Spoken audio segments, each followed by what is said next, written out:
Let's get real, people. The new American president with the nice hair is not fucking around, okay? He specifically told me he will shut. Bayangkan, Benjamin Netanyahu sekarang benar-benar sendiri. Negara-negara yang dulu menjadi teman dekatnya, satu persatu mulai meninggalkan Israel. Tak ada lagi punggung yang bisa ia sandarkan. Tak ada lagi tangan yang siap menggenggam. Kini, dunia perlahan membuka mata, dan Israel mulai kehilangan teman. Lihat saja Inggris, negara yang dulu dianggap salah satu sahabat dekat Israel. Kini warganya justru bergerak ke arah sebaliknya. Diperkirakan lebih dari 500.000 warga Inggris turun ke jalan. Mereka membanjiri kota London, mengibarkan bendera Palestina, meneriakkan kemerdekaan untuk Gaza. Ini adalah demonstrasi terbesar yang pernah terjadi di kota itu.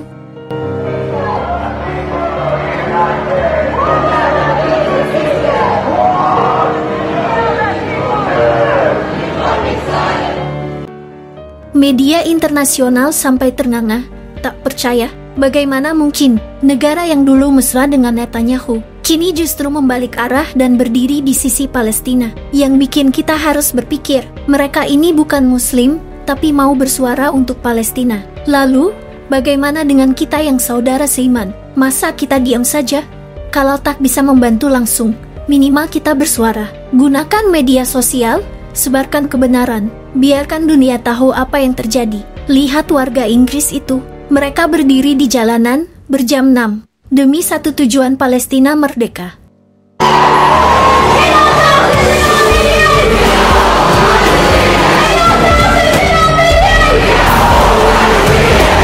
Israel's continued war on Gaza and the UK government's continued arms trade with Israel.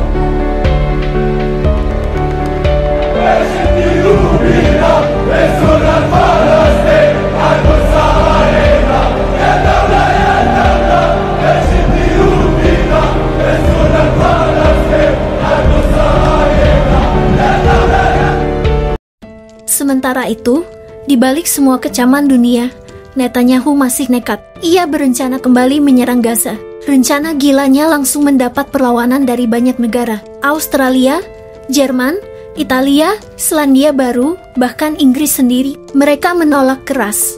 Gaza sudah hancur lebur, dan sekarang mau dihancurkan lagi. Padahal, warga Gaza sudah masuk kategori krisis kelaparan. Cari makan saja sulit. Mereka hanya mengandalkan bantuan dari luar.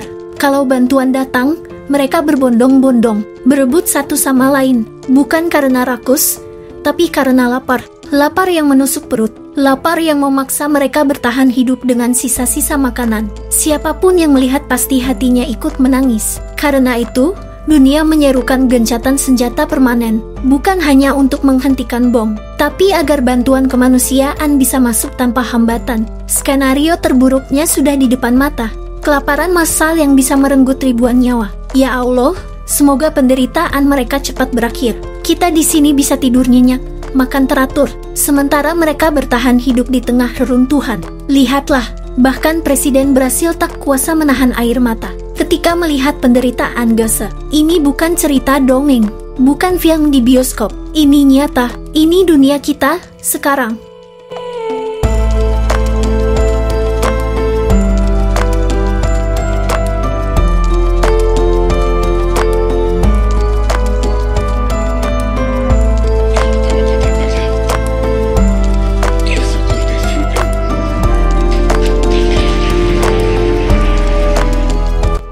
Di sisi lain, Iran pun bereaksi keras. Begitu mendengar rencana Netanyahu untuk kembali membombardir Gaza, Iran memperingatkan, jika serangan itu terjadi, rudal antar benua akan dilepaskan. Iran memang bukan negara sembarangan. Dijuluki singa Asia, mereka punya kekuatan yang membuat Israel harus berpikir dua kali, bukan cuma gertak sambal. Buktinya, serangan Iran ke Israel sebelumnya membuat Tel Aviv panik dan sampai harus meminta bantuan Amerika Serikat.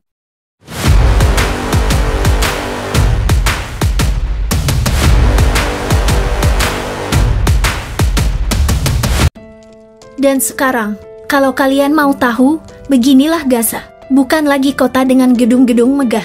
Bukan lagi rumah yang bisa disebut layak huni. Yang ada hanyalah puing-puing, debu, dan sisa-sisa kehidupan. Beginilah wajah Gaza sekarang akibat ulah Zionis di hadap Israel.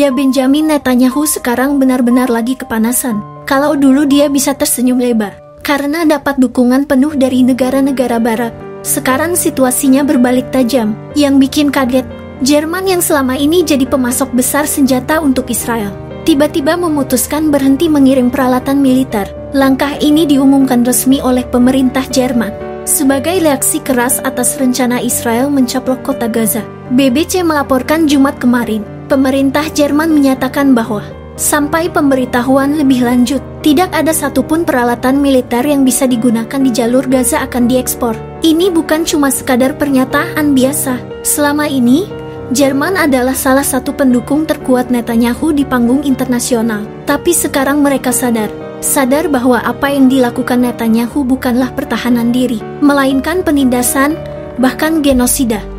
Tatsächlich wundere ich mich manchmal über die Hartnäckigkeit, mit der manche leider auch. Dan ternyata, Jerman gak sendirian. Inggris juga mulai bergerak. Dulu, Inggris termasuk negara yang berdiri teguh di belakang Israel.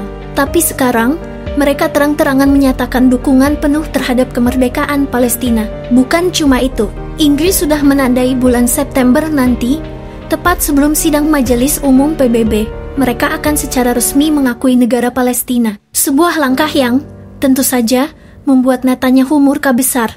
Dalam dokumen resmi, Inggris menegaskan bahwa tepi barat, Yerusalem Timur, dan jalur Gaza harus bersatu di bawah satu otoritas Palestina.